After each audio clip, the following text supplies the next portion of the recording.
Hi credit card lovers guys, మీ దగ్గర credit cards అయితే నెంబర్ ఆఫ్ ఉంటాయి కదా. సో నా దగ్గర కూడా ఆల్మోస్ట్ ఒక 14 దాకా క్రెడిట్ కార్డ్స్ అయితే ఉన్నాయి. సో ఇక్కడ నేను చూపించేది కొన్ని మాత్రమే చూపిస్తున్నా గైస్. మీరు నా ప్రీవియస్ వీడియో చూసినట్టయితే నెంబర్ ఆఫ్ క్రెడిట్ కార్డ్స్ నా దగ్గర ఎన్ని ఉన్నాయో దానికి సంబంధించి వీడియో కూడా చేస్తాను. మరి ఇన్ని క్రెడిట్ కార్డ్స్ ఉన్నా కూడా నా యొక్క సిబిల్ స్కోర్ అనేది 780+ అయితే ఉంది గైస్. ఇంకా చెప్పాలంటే 800+ వెళ్ళే అవకాశం కూడా ఉందన్నమాట. సో వీటన్నిటి కోసం నేను ఎలాంటి జాగ్రత్తలు తీసుకుంటున్నాను. మరి మీ యొక్క సిబిల్ స్కోర్ చాలా తక్కువ ఉన్నట్టయితే మీ యొక్క క్రెడిట్ కార్డ్ని మీరు బేస్ చేసుకొని పేమెంట్ చేస్తుంటారు కదా. మరి ఆ పేమెంట్స్ అనేవి మీరు ఏ డేట్ని ఎగ్జాక్ట్గా చేసినట్టయితే మీ యొక్క సిబిల్ స్కోర్ అనేది ఎగ్జాక్ట్గా 800+ వెళ్తుంది అనేది ఈ వీడియోలో డామ్ షూర్గా మీకు అయితే తెలియజేస్తాను. చాలా మంది టైం టు టైం పేమెంట్ చేసేస్తారు, క్రెడిట్ స్కోర్ ఆటోమేటిక్గా పెరుగుతుంది అనుకుంటుంటారు. కానీ దీంట్లో మీకు తెలియనటువంటి చాలా విషయాలు అయితే కొన్ని డెప్త్గా అయితే ఉన్నాయి. వీడియోని వాచ్ చేయండి కంప్లీట్గా, ఇక్కడ స్కిప్ చేయకుండా చూడండి. ఎందుకంటే ఒక్కొక్క బ్యాంక్ సంబంధించి ఒక్కొక్క డేట్ అనేది ఇక్కడ మెన్షన్ చేయడం జరిగింది. సో అవన్నీ మీరు ఎగ్జాక్ట్గా తెలుసుకోవాలంటే వీడియోని ఇక్కడ స్కిప్ చేయకండి.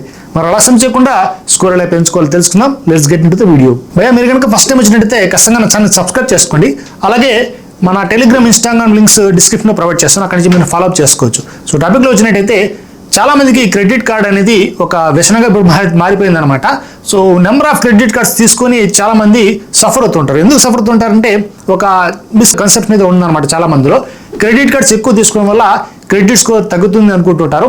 అలా ఏం కాదు భయ్య. మీరు ఎగ్జాక్ట్గా మెసేజ్ చేసినటువంటి డేట్కి మీరు పేమెంట్ చేసుకున్నారంటే క్రెడిట్ స్కోర్ తగ్గడమే కాదు, మీ ర్యాకెట్ లాగా ఈజీగా పైకి కూడా వెళ్ళిపోతుంది. సో దీనికి మీరు చేయాల్సింది ఏంటంటే ఏ డేట్న పేమెంట్ మనం చేసినట్టు క్రెడిట్ కార్డ్ సంబంధించి సిబిల్ స్కోర్ లేదా క్రెడిట్ స్కోర్ అనేది పెరుగుతుంది అనేది మీకు తెలియాల్సి ఉంటుంది. సో దానికోసం ఈ వీడియో అనమాట. ఇక్కడ డిఫరెంట్ టైప్ ఆఫ్ సినారియోస్ అయితే ఉంటాయి. అంటే ఒక్కొక్క బ్యాంకు ఒక రకమైనటువంటి డేట్ని ఇక్కడ మెన్షన్ చేస్తూ ఉంటుంది. సో కొంచెం కష్టమైన కూడా మీరు గుర్తుపెట్టుకోవాల్సి ఉంటుంది. సో చివరిలో మీకు ఒక స్క్రీన్ షాట్ అయితే తీసుకోవచ్చు అనమాట. సో అన్ని బ్యాంక్స్ సంబంధించి ఒక చార్ట్ అయితే క్రియేట్ చేశాను. దాన్ని బట్టి మీరు మీ దగ్గర ఉన్నటువంటి ఏ బ్యాంక్ ఉన్నా కూడా, అది యాక్సిస్ కావచ్చు, హెచ్డిఎఫ్సి కావచ్చు, ఎస్బీఐ కావచ్చు, అన్ని బ్యాంక్ సంబంధించి క్లియర్ ఇన్ఫర్మేషన్ అయితే మెన్షన్ చేస్తాను. చాలా మందికి ఉన్నటువంటి ఇన్ఫర్మేషన్ ప్రకారం ఏమనుకుంటారంటే క్రెడిట్ కార్డ్ బిల్ ఎప్పుడు కట్టాలంటే మాక్సిమం చాలా మంది మోస్ట్లీ డ్యూ డేట్నే కడుతూ ఉంటారు, లేదంటే మంత్ ఎండ్నే కడుతూ ఉంటారు, లేదంటే బిల్ జనరేషన్ రోజే కడుతూ ఉంటారు. కానీ ఈ మూడు కూడా కరెక్ట్ కాదనమాట. బ్యాంక్ సంబంధించి వాళ్ళు ఏదైతే టర్మ్స్ అండ్ కండిషన్ ఫాలో చేస్తుంటారో దాని ప్రకారం మనం కూడా పేమెంట్ అనేది చేసుకోవాలి. లేకపోయినట్టయితే మన యొక్క సిబిల్ స్కోర్ అనేది మీరు టైంలీ పేమెంట్ చేసినా కూడా ఖచ్చితంగా ఆ మందుకు తగ్గే అవకాశం అయితే ఉంటుంది. సో బ్యాంక్స్ ఏం చేస్తాయంటే మీ యొక్క క్రెడిట్ హిస్టరీని, అంటే మీరు ఏ విధంగా క్రెడిట్ యూటిలైజేషన్ చేస్తున్నారో దాన్ని 30% కంటే ఎక్కువ యూటిలైజ్ చేసుకున్నారంటే ఖచ్చితంగా అవి రిపోర్ట్ చేస్తుంటాయి అనమాట. ఇన్ఫ్యాక్ట్ మీ యొక్క యూటిలైజేషన్ ఎవ్రీ మంత్ ఈ క్రెడిట్ ఏజెన్సీస్ అయితే ఉంటాయి కదా, లైక్ క్రెడిట్ బ్యూరోస్, సిఆర్ఎఫ్ కావచ్చు, లేదంటే సిబిల్ కావచ్చు, ఎక్స్పీరియన్, సో ఇవన్నీ అనమాట. వీటన్నిటికీ రిపోర్ట్ సెండ్ చేస్తుంటాయి. మరి ఆ సెండ్ చేసే డేట్ ఇంపార్టెంట్ అనమాట. ఆ సెండ్ చేసే డేట్ ఒక్కరోజు ముందు కూడా మీరు కరెక్ట్గా పేమెంట్ చేసుకున్నారంటే ఆ మంత్ మీ యొక్క స్కోర్ అనేది ఖచ్చితంగా పాయింట్స్ ప్రకారం పెరుగుతూ ఉంటుంది. సింపుల్గా చెప్పాలంటే మీరు కనుక ఏదైనా ఒక పేమెంట్ అనేది డిలే చేస్తారు, ఒక 30 days డిలే చేస్తారంటే ఆల్మోస్ట్ మీ యొక్క సిబిల్ స్కోర్ అనేది ఆల్మోస్ట్ ఒక 50 points డౌన్ అయ్యే అవకాశం అయితే ఉంటుంది. సో దీనివల్ల చాలా మంది తెలియక ఇబ్బంది పడుతూ ఉంటారు. ఇంకో విషయం ఏంటంటే దీంట్లో గుర్తుపెట్టుకోవాల్సింది, చాలా మంది డ్యూ డేట్న మినిమం బ్యాలెన్స్ అనేది పే చేసుకుంటారు. కానీ ఇది కూడా మీ యొక్క క్రెడిట్ హిస్టరీకి హెల్తీ కాదనమాట. సో డ్యూ డేట్న మీరు ఎప్పుడు కూడా మినిమం బ్యాలెన్స్ ఎప్పుడు పే చేయకండి, ఫుల్ అమౌంట్ మాక్సిమం పే చేయడానికి ట్రై చేసుకోండి. ఇంకొక బెస్ట్ సజెషన్ ఏంటంటే మీరు కనుక మీ యొక్క ఫుల్ పేమెంట్ చేయడానికి ఇబ్బంది పడినట్టయితే, అంటే సపోజ్ ఒక 50,000 కానీ లేదంటే 1 lakh కానీ మీరు సింగిల్ పేమెంట్న చేయాలి అన్నప్పుడు ఇబ్బంది కనిపిస్తుంటుంది కదా. సో దాన్ని బిల్ జనరేషన్ డేట్ కంటే ముందుగానే మీరు దాన్ని ఈఎంఐలో కన్వర్ట్ చేసుకోండి. సో మంత్లీ ఇంత అని చెప్పి మీరు ఈఎంఐలో కన్వర్ట్ చేసుకున్న ప్రతి బ్యాంకు మీకు ఆప్షన్ అయితే ఇస్తుంది. బట్ నో కాస్ట్ ఈఎంఐ అయితే ఉండదు, దానికి కొంచెం ఛార్జ్ అయితే చేస్తారు, ఇంట్రెస్ట్ అనేది.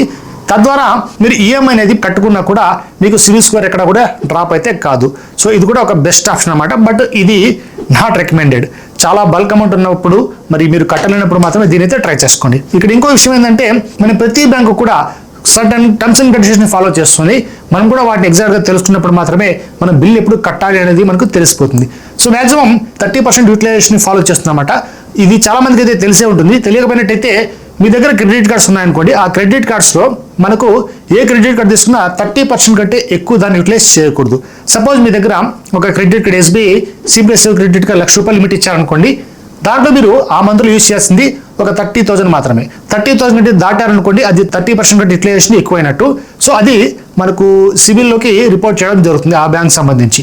మరి ఎప్పుడు రిపోర్ట్ చేస్తారనేది మనం చూసుకున్నట్టయితే, అంతకంటే ఒక రోజు ముందే మనం పేమెంట్ చేస్తామంటే మనకి ఆ మంత్ సిబిల్ స్కోర్ అనేది ఎఫెక్టే పడదు భయ. సో ఇదన్నమాట మ్యాటర్. మరి 30% యూటిలైజేషన్ కూడా 2 పాయింట్స్ అయితే మీరు గుర్తుపెట్టుకోండి. ఫస్ట్ పాయింట్ ఏంటంటే మీ దగ్గర ఒక క్రెడిట్ కార్డ్ అనే కాదు, ఎన్ని క్రెడిట్ కార్డ్స్ ఉన్నా కూడా ఆల్మోస్ట్ నాకు ఇప్పుడు 14 క్రెడిట్ కార్డ్స్ అయితే ఉన్నాయి. సో 14 క్రెడిట్ కార్డ్స్ మొత్తం లిమిట్ అయితే క్యాలిక్యులేట్ చేస్తారు. ఆల్మోస్ట్ ఒక 18 lakhs దాకా నాకు ఈ క్రెడిట్ కార్డ్స్ లిమిట్ అయితే ఇక్కడ కనబడుతుంది. మరి దీంట్లో 30% యూటిలైజేషన్ నేను చేశానంటే మొత్తం క్రెడిట్ కార్డ్స్లో కూడా ఎంతైతే యూటిలైజ్ చేస్తామో దాన్ని 30% ఓవరాల్గా క్యాలిక్యులేట్ చేస్తారు. సింగిల్ క్రెడిట్ కార్డ్గా మనం క్యాలిక్యులేట్ చేసిన పని అయితే ఉండదన్నమాట. ఓవరాల్గా క్యాలిక్యులేషన్ అయితే చేస్తారు. సో అదైతే ఇంపార్టెంట్. సపోజ్ మీ దగ్గర ఒకటే క్రెడిట్ కార్డ్ ఉందనుకోండి, దాని యొక్క లిమిట్ ఒక 1 lakh రూపీస్ ఉందనుకోండి. సో ఆ మంత్కి మీరు 30,000 ఎక్కువ యూటిలైజ్ చేస్తారంటే 30% కింద మీరు కన్సిడర్ కారనమాట. ఇక సెకండ్ పాయింట్, ఇయర్లీలో ఇది ఎప్పుడైనా క్యాలిక్యులేట్ చేయడం జరుగుతుంది. 30% యూటిలైజేషన్ అనేది మీరు ఈ మంత్ 30% యూటిలైజేషన్ తక్కువ చేశారు, నెక్స్ట్ మంత్ ఎక్కువ చేస్తారు, దాని తర్వాత మంత్ తక్కువ చేస్తారు. ఇలా చేసుకుంటూ పోయినంటే ర్యాండమ్గా ఇప్పుడు కూడా సిబిల్ స్కోర్ చాలా ఎఫెక్ట్ అయితే పడుతుంది. అందుకే జాగ్రత్తగా ఉండాలి. ఎప్పుడు మనం క్యాలిక్యులేట్ చేస్తారనే విషయం అనేది మనం ఎగ్జాక్ట్గా చెప్పలేం. సో ఎవ్రీ మంత్ అనేది మనం 30% లోపలే ఉండేటట్లు ట్రై చేసుకోవాలి. ఇక ఇంపార్టెంట్ డేటాలో వెళ్ళినట్టయితే ఏ బ్యాంకు మనకి ఏ రోజున ఈ సిబిల్ లేదా ఎక్స్పీరియన్స్ కి రిపోర్ట్ చేస్తారనేది తెలుసుకుందాం. జనరల్గా ఈ క్రెడిట్ ఏజెన్సీస్ అనేవి మనకు నెంబర్ ఆఫ్ అయితే ఉన్నాయి. ఇప్పుడు మన ఇండియాలో ఎక్కువగా మనకి బ్యాంక్స్ కన్సిడర్ చేసేవి సిబిల్ స్కోర్ కన్సిడర్ చేస్తారు, ఎక్స్పీరియన్స్ కన్సిడర్ చేస్తారు. ఇక దీని తర్వాత సిఆర్ఐఎఫ్ ఉంది, తర్వాత ఈక్విఫాక్స్ ఉంది. ఓకే, ఇవన్నీ ఉన్నాయన్నమాట. బట్ వాటికంటే వీటిని ఎక్కువగా ప్రిఫర్ చేస్తాయి బ్యాంక్స్ అనేవి. సో ఇప్పుడు సిబిల్ ఎక్స్పీరియన్స్ మనం శాంపుల్గా తీసుకున్నట్టయితే మనకు ఉన్నటువంటి ప్రతి బ్యాంక్ కూడా సర్టన్ కండిషన్స్ యూజ్ చేసుకుని రిపోర్ట్ చేయడం జరుగుతుంది. సో అన్ని బ్యాంక్స్లో కూడా ఇక్కడ మీరు చార్ట్ చూసుకోవచ్చు ఏ విధంగా ఉందని చెప్పి. అన్ని బ్యాంక్స్కి సంబంధించి ఇక్కడే మీకు క్లియర్గా అర్థమైపోతుంది. సో దీంట్లో స్పెసిఫిక్గా మాట్లాడుకోవాల్సిన 2 బ్యాంక్స్ అయితే ఉన్నాయి. ఫస్ట్ది Axis bank. So Axis bank కొద్దిగా డిఫరెంట్గా అయితే ఇక్కడ యాక్ట్ చేస్తూ ఉంటుంది. సో ఇందులో Axis bank as credit card అయితే మనకు బిల్ జనరేషన్ డేట్ ఏదైతే ఉంటుందో ఆ రోజునే మనకి క్రెడిట్ బ్యూరోస్కి అంటే క్రెడిట్ ఏజెన్సీస్కి మన యొక్క డేటా మొత్తం షేర్ చేయడం జరుగుతుంది. సో 30% మనకంటే ఎక్కువ మనం ఆ రోజు యూటిలైజ్ చేస్తామంటే బిల్ జనరేషన్ డేట్ రోజే ఆ రోజే మన డేటా వాళ్ళకి వెళ్ళిపోతుంది. సో మీరు 30% యూటిలైజేషన్ అంటే ఎక్కువ యూజ్ చేస్తారంటే బిల్ జనరేషన్ డేట్ కంటే ఒక ముందు రోజే మీరు 30% అంటే తక్కువ ఉండేటట్లు అవుట్ స్టాండింగ్ని పెట్టుకోండి. సో ఇది ఒక బెస్ట్ ఆప్షన్. ఇక ఆల్ యాక్సిస్ క్రెడిట్ కార్డ్స్, ఈ యాక్సిస్ చేసి కాకుండా రిమైనింగ్ అన్ని క్రెడిట్ కార్డ్స్ యొక్క డేటా కూడా యాక్సిస్ బ్యాంకు మంత్ ఎండ్న అంటే 30 లేదా 31st ఈ క్రెడిట్ బ్యూరోస్కి షేర్ చేయడం జరుగుతుంది అనమాట. సో 30 లేదా 31st నాడు మీరు అంతకంటే ఒక రోజు ముందే మీరు పేమెంట్ చేసుకున్నారంటే 30% యూటిలైజేషన్ కంటే మీరు తక్కువ ఉన్నట్టయితే మీ యొక్క సిబిల్ స్కోర్ అనేది బెస్ట్గానే ఉంటుంది. సో యాక్సిస్ బ్యాంక్ ఇలా ఉంటుంది. ఇక్కడ ఇంకొక పాయింట్ ఏంటంటే యాక్సిస్ బ్యాంక్ వాళ్ళు ఎలా ఉంటాయంటే అంటే మనకి సిబిల్కి ఎప్పుడు రిపోర్ట్ చేస్తారంటే మనకి every month bill generation date అయితే ఉంటుంది కదా ఆ రోజు మనకి సిబిల్కి డేటా వెళ్ళిపోతుంది. అదే ఎక్స్పీరియన్స్ కనుక్కోండి మంత్ ఎండ్న డేటా అయితే షేర్ చేస్తారు. సో ఈ పాయింట్స్ అన్ని కూడా మీరు ఒక్కొక్కటిగా గుర్తు పెట్టుకోండి. యాక్సిస్ కొంచెం డిఫరెంట్గానే ఉందన్నమాట. ఇక నెక్స్ట్ దాని తర్వాత మోస్ట్ ఇంపార్టెంట్ ఎస్బీఐ కార్డ్స్ గురించి మాట్లాడుకోవాలి. ఎస్బీఐ కార్డ్స్ ఇక్కడ మనకి ఎలా డిఫరెంట్గా ఉంటాయంటే ఎప్పుడు కూడా మనకి బిల్ డ్యూ డేట్ అయినటువంటి 3 days తర్వాత మనకి రిపోర్ట్ వెళ్ళడం జరుగుతుంది. గైస్ ఇక్కడ బిల్ డ్యూ డేట్ అని చెప్తున్నాను నేను, బిల్ జనరేషన్ డేట్ అయితే కాదు, లేదంటే బిల్ స్టేట్మెంట్ డేట్ అయితే కాదు. సో డిఫరెన్స్ మీకు తెలిసి అనుకుంటా. బిల్ జనరేషన్ డేట్ లేదంటే బిల్ స్టేట్మెంట్ డేట్ అంటే మీకు బిల్ ఆ రోజు మనకు రావడం జరుగుతుంది, బిల్ జనరేట్ అవుతుంది అనమాట. సో మీరు లాస్ట్ మంత్ ఎంతైతే యూజ్ చేస్తుంటారో ఆ మొత్తం బిల్ ఈ రోజు మనకు జనరేట్ అయింది అనుకోండి. ఇప్పటి నుంచి ఒక 25 నుంచి 31 days వరకు టైం అయితే ప్రొవైడ్ చేస్తారు బిల్ కట్టడానికి. సో ఇదంతా కూడా మనకి బిల్ జనరేషన్ అయినటువంటి తర్వాత బిల్ డ్యూ డేట్ కు ఉన్నటువంటి టైం అనమాట. మరి బిల్ డ్యూ డేట్ ఎగ్జాక్ట్గా ఏదైతే డేట్ ఉంటుందో సపోజ్ మీరు every month 5th bill due date అనుకోండి. ఇక దాని తర్వాత 3 days తర్వాత అంటే 6th, 7th, 8th నాడు మనకి డేటా అనేది ఎస్బీఐ వాళ్ళు షేర్ చేయడం జరుగుతుంది. సో 3 రోజులు మనకి ఎక్స్ట్రా టైం అయితే ఉంటుంది. ఓవరాల్గా చూస్తున్నట్టయితే బిల్ జనరేషన్ అయినటువంటి డేట్ నుంచి మనకి డేటా సెండ్ చేసేటువంటి డేట్ అనేది ఆల్మోస్ట్ ఒక 28 days నుంచి 33 days దాకా టైం అయితే ఉంటుంది. సో ఎక్కువగానే ఉంటుంది గైస్.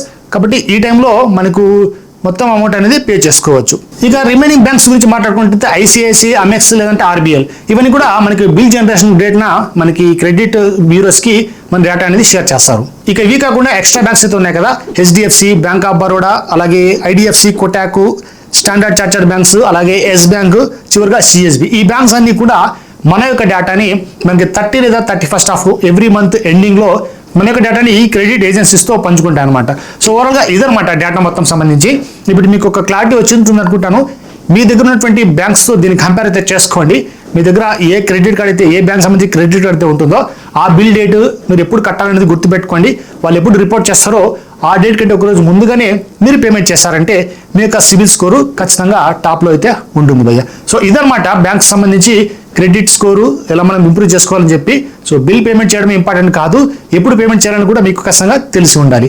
ఇప్పుడు మీకు క్లారిటీ వచ్చినట్టయితే డెఫినెట్గా లైక్ కూడా మర్చిపోకండి. మీకు తప్పకుండా ఈ వీడియో ఉపయోగపడింది అనుకుంటాను. మరి నచ్చినట్టయితే మీ ఫ్రెండ్స్ కూడా తప్పకుండా దీన్ని షేర్ చేసుకోండి. ఇలాంటి మరిన్ని వీడియోస్ చేస్తుంటా. నా ఛానల్ని సబ్స్క్రైబ్ చేసుకోండి. ఏమైనా డౌట్స్ ఉంటే కామెంట్ చేయండి భయ, రిప్లై ఇవ్వడం జరుగుతుంది. సో ఇంకో టాపిక్తో నెక్స్ట్ వీడియో కలుద్దాం. అంతవరకు బాయ్.